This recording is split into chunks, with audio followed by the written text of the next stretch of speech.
So I just finished reviewing my goals this morning.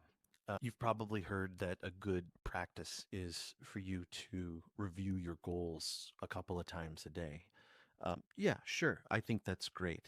I like to do a little bit more than that because I find that if you can just do more than review the goals, you can actually cover a couple of different areas of the brain. If you can see them, but if also write them, and also if you can hear them.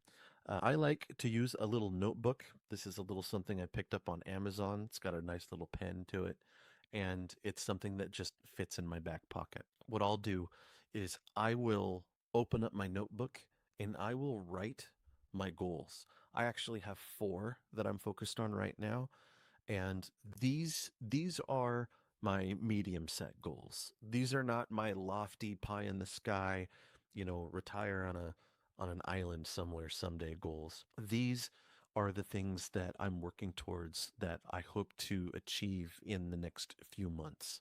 These are the real needle movers for me. So what I like to do is every morning, once I'm getting ready to get started on my day, before I really do anything else, is I will take my little book and I will actually rewrite the goals.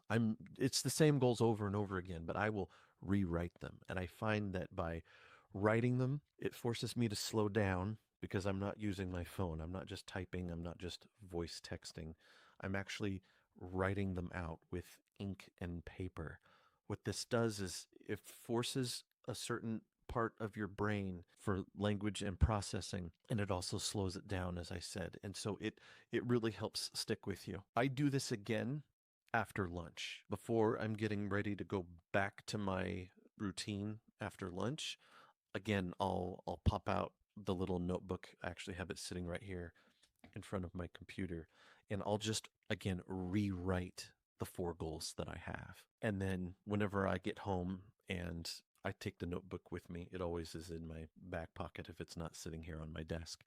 And just before I go to bed, I will review my goals one more time and then I'll rewrite them out one more time. Now, a lot of people think that once you do this, you're locked in.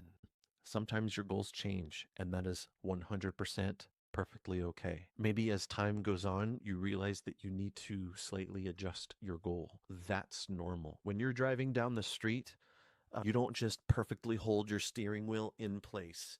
You have to make small corrections as you go down the road. If you don't, you're going to end up going off the road. It's impossible to get from here to there in a straight line. And if you're expecting to get from here to there in a straight line, you're going to have a bad time. But if you need to make adjustments to your goals as time goes on, that's great. Just make the adjustment. You don't have to judge yourself for it. There's no grand, moral agency issue that if I don't do this goal, the one that I started with, then that means I'm a failure. No, man, like it's okay for your goals to adjust as time goes on because things adjust. You change, environments change, circumstances change. As long as you can have a habit of reflecting on those goals, rewriting those goals, it helps you stay focused. The idea is that you're not going to waste your time with activities that aren't going to keep you accountable to those goals. If you're just doom scrolling on Instagram all day and then you have to write out your goals before you go back to work, well, you're going to be a lot more mindful of your time and respectful to yourself. So that's why I recommend if you can do 3 times a day, write out your goals longhand. You're going to see that it's going to make a really big difference. It has for me. I've been doing it for over a year now, and the difference that it's made has really been night and day. So give it a try.